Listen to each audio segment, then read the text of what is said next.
नमस्कार दोस्तों, the inside review में आप लोगों का स्वागत है। मेरा नाम है राहुल। आज का हमारा वीडियो टॉपिक है एचडीएफसी बैंक। एचडीएफसी बैंक में मैंने 140 प्लस पॉइंट कैसे कैप्चर करे हैं, इसके बारे में मैं आपको बताने वाला हूँ। क्या स्ट्रेटजी थी। आपको सबसे पहला पॉइंट तो मैं यही क्लियर कर लूँ कि ये एक स्विंग ट्रेडिंग का हिस्सा है। स्विंग ट्रेडिंग में मैंने ये पॉइंट कैप्चर करे हैं। स्विंग ट्रेडिंग क्या होती है? स्विंग ट्रेडिंग होती है जो 2 या 2 से अधिक, क्योंकि एक जो पहले दिन में अगर आप जिस दिन में एंट्री करेंगे और उसी में एग्जिट हो जाएंगे तो वो इंट्राडे ट्रेड कहलाएगा, ठीक है। लेकिन अगर आप 2 दिन 3 दिन, वीक हो गया, हफ्ता हो गया, या आप मंथली तक इंतजार कर रहे हैं कि मेरे सेटअप में टारगेट तक पहुंच रहा है, तो आप इंतजार कर रहे हैं, तो ये भी स्विंग ट्रेडिंग के अंतर्गत आएगा। लेकिन 1 साल से ज़्यादा हो जाता है तो वो लॉन्ग टर्म में आ जाता है। मंथली चार्ट पर अगर आप स्विंग ट्रेडिंग करते हैं तो आप 2-3 महीने तक रुकते हैं, लेकिन ऐसा मूवमेंट कई बार देखने को नहीं मिलता है। लेकिन स्विंग ट्रेडिंग पर वीकली चार्ट पर और डेली चार्ट पर बहुत ज़्यादा होती है। मैं आपको सेटअप बताऊंगा कि मैंने किस सेटअप पर एचडीएफसी में ट्रेड लिया था। ये ऐसा सेटअप नहीं है कि मैंने केवल एचडीएफसी में ट्रेड लिया तो दूसरे सेक्टर में नहीं कर चलेगा। इस सेटअप को मैं अप्लाई करने के लिए एचडीएफसी का लगभग जुलाई अगस्त से वेट कर रहा हूँ कि इसमें वो सेटअप बने जो मैं चाहता हूँ। उसके बाद इसे अप्लाई करा मैंने और इसमें मुझे सक्सेस भी मिली। आपको एक और चीज़ बता दूँ, एक और बैंक का चार्ट है आईसीआई बैंक। मैं आपको बताऊँगा कि इस बैंक में भी वो सेटअप अप्लाई करने का मौका मिला मुझे, लेकिन मैंने इसमें किया नहीं क्योंकि मेरे पास एक बैंकिंग सेक्टर का स्टॉक था जिसमें मैं अपनी स्ट्रेटजी को अप्लाई कर रहा था और इसमें मुझे सफलता मिली है।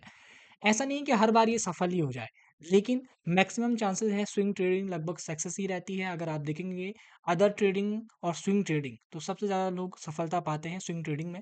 स्विंग ट्रेडिंग में क्या है कि हर दिन आपको देखना नहीं पड़ता है। आप अपने पैसे को ऐसा नहीं सोचेंगे मैं आज ऊपर चले गया एग्जिट कर लूँगा। आप एक पर्टिकुलर टारगेट बना देते हैं, अगर वहाँ तक जाएगा उसके ऊपर जाएगा तो मैं अपना एसएल ट्रेल करता चले जाऊँगा। अब सबसे पहले मैंने आपको बता दिया स्विंग ट्रेडिंग क्या होती है। अब मैं एचडीएफसी के चार्ट पर आपको चीज़ें बताता हूँ, ठीक है। ये आपके सामने एचडीएफसी का चार्ट है। देखिए स्विंग ट्रेडिंग में बहुत सारे लोग स्विंग ट्रेडिंग कर सकते हैं जो जॉब वाले होते हैं, क्योंकि उसमें हमेशा देखना नहीं पड़ता है। अगर आपका टारगेट एसएल पर पहुंच गया तो एसएल निकाल लीजिए, अगर टारगेट की तरफ बढ़ रहा है तो अपना एसएल ट्रेल कर सकते हैं और मैक्सिमम प्रॉफिट की तरफ बढ़ सकते हैं, ठीक है।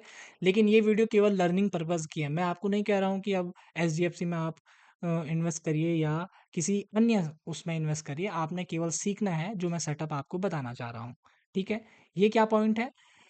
ये अब देखिए मार्केट, यहाँ देखिए ये जुलाई अगस्त से मार्केट इस रेंज में घूम रहा था, और यहाँ पर इस रेंज में जब आप मार्केट घूम रहा है तो आपने एक चीज़ नोटिस करनी है। जो मार्केट ने सबसे लो बनाया था वो ये वाला पॉइंट था, ठीक है। इस पॉइंट पर लो बना, फिर मार्केट घूमा घूमा घूमा, फिर हल्का ऊपर गया, फिर नीचे आया, तो फिर मार्केट घूमा, फिर नीचे आया, फिर ऊपर गया, फिर नीचे आया, फिर घूम रहा है घूम रहा है घूम रहा है घूम रहा है घूम रहा है। लेकिन इस घूमने में एक चीज़ आपने नोटिस करनी है।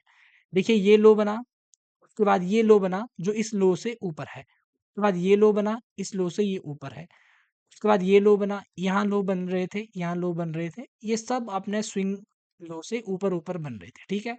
ये लो आपने देख लिए, यानी कि हायर लो बनाते चल रहे। पहला जो लो बन गया उसके बाद एक और लो बना, लेकिन वो उससे ऊपर बना, उसके बाद इससे ऊपर, उसके बाद इससे ऊपर। और आपने यहाँ पर देखना है मार्केट ने जो ये वाला पॉइंट था, ये मार्केट का सपोर्ट पॉइंट था। पहले इसको ब्रेक करने के बाद मार्केट नीचे आया था, ठीक है। यहाँ पर नीचे आया मार्केट, फिर ऊपर गया, फिर इसी के आसपास रेजिस्टेंस लगभग मार्केट लेने को तैयार है, ठीक है। लेकिन मार्केट ने इस बारी ये वाला थोड़ा इससे नीचे का, क्योंकि एक ही पॉइंट नहीं होता है, एक जोन जो बनता है, इस जोन में मार्केट रेजिस्टेंस लेता है। तो देखिए इस जोन में मार्केट ने लगभग कई बार रजिस्ट किया हुआ है, यहाँ पर मार्केट रुका है, यहाँ से नीचे आया है। अब इस जोन को आप समझ गए, ठीक है। ये जोन हो गया, इसे फिर मैं हटा देता हूँ। इस जोन को समझ गए, इस जोन पर यहाँ पर आप माने थे एक बारी, दो बारी, तीन बारी, एक इससे पहले यहाँ तक गया था। उसके बाद जो पिछले वाले जोन पर गया था, यहाँ भी गया था, यहाँ देखिए। उसके बाद मार्केट लगभग एक, अगर इस एक लाइन हम खींचना चाहें तो अगर हम मान लें कि ये वाला पॉइंट वो था, इस पॉइंट पर मार्केट ने कितनी बारी वो करा है, और इस मार्केट पर हाई के आसपास आपको देखना है मार्केट ने किस प्रकार का बिहेव किया। यहाँ मार्केट गया, अगले दिन मार्केट नीचे आ गया, यहाँ मार्केट ऊपर गया, अगले दिन फिर से नीचे आ गया, फिर मार्केट नीचे घूमा, फिर ऊपर गया, अगले दिन फिर नीचे आ गया। उसके बाद मार्केट ने क्या पैटर्न बदला, मार्केट धीरे धीरे धीरे धीरे कछुए की चाल से हल्का हल्का ऊपर जाने लगा, और ये देखिए ये इसी पॉइंट पर पहुंच गया जहां पहले पहुंचा था। पहले का बिहेव देखिए, मार्केट सीधा नीचे, मार्केट सीधा नीचे। लेकिन इस बार मार्केट यहाँ पहुंचा और फिर हल्के बार यहीं पर वेट करने लगा, ठीक है।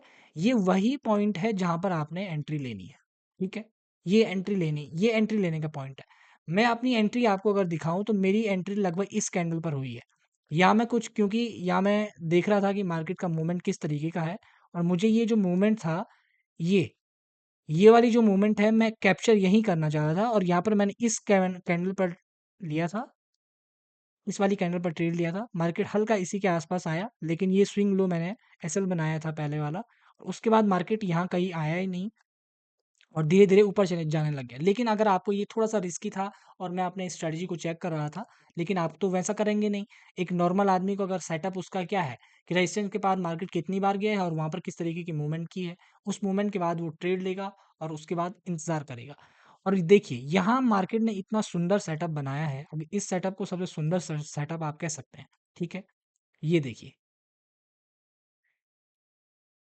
अगर ये आप ऑब्जर्व कर पा रहे हैं, यहाँ पर मार्केट ने रेड कैंडल बनाई, उसके बाद एक ग्रीन कैंडल बनाई, उसके बाद फिर रेड कैंडल बनाई और उसके बाद मार्केट ऊपर की तरफ जाने के लिए तैयार हो गया। और यहाँ से मार्केट लगभग कितना पॉइंट चले गया? ये 1860 का पॉइंट है और ये उन 1760 1760 यही हो रहा, लगभग 17-18 1780-90 के आसपास मार्केट गया था। और उसके बाद मार्केट नीचे आ रहा है। इसका मतलब ये नहीं है कि नीचे आ रहा है तो आपको क्या करना है? देखिए, जो नॉर्मल ता आदमी का सेटअप होगा या उसका जो टारगेट होगा, वो क्या टारगेट है? वो ये टारगेट है कि आप यहाँ पर उसमें ट्रेड ले लेंगे और उसके बाद अगर आपने ट्रेड लिया, तो उसके बाद यहाँ एग्ज़िट हो गए, फिर अब मार्केट नीचे को आ गया। अगर आप सेल साइड का ट्रेड लेना चाहते हैं, तो उसके लिए कुछ अलग स्ट्रैटेजियाँ होती हैं, ठीक है? मैंने आपको कहा था कि आईसीआईसी बैंक है, उसमें भी ये सेटअप बना था, तो वो भी मैं आपको दिखा देता हूँ। आईसीआई बैंक का एक बारी आप चार्ट देखिए, ये डेली चार्ट है आईसीआई बैंक का।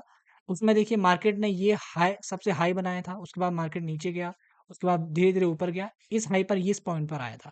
उसके बाद मार्केट फिर नीचे गया। इसके बाद देखिए यहाँ पर इस हाई के आस-पास आया, यहाँ पर एक इनसाइड कैंडल बनाई और उसके बाद देखिए यहाँ से यहाँ ये टारगेट मिला है। ठीक है? 1260 से 1320 1340 का आस-पास ये टारगेट होता है। ये नहीं कि एक 80 पॉइंट के आस-पास ये आईसीआई बैंक ने भी ये सपोर्ट दिया आपको। इस हिसाब से आप समझ सकते हैं चीज़ों को कि आपने कैसे ट्रेड लेना है। ठीक है, ये सेटअप मैंने आपको बता दिया। आने वाले टाइम पे इस सेटअप की जो और डिटेल्स बातें हैं मैं आपके सामने रखूँगा। अगर आप सीखना चाहते हैं सच में, तो आप चैनल पर बने रहें, चैनल को सब्सक्राइब करें और आने वाले टाइम पर आपको बहुत सारी लर्निंग वीडियोज़ आपके सामने रहेंगी। हमारे साथ बने रहने के लिए, वीडियो को देखने के लिए और आप सभी का धन्यवाद। लेकिन एक और ज़रूरी बात बताना चाहूँगा कि ऐसे जो लिंक प्रोवाइडर ग्रुप हैं, उनमें आप बचिए, उन सट्टे लगाने से बचना है, सीखने पर फ़ोकस करना है। हमारे साथ बने रहने के लिए, वीडियो को देखने के लिए आप सभी का प्रेमपूर्वक धन्यवाद।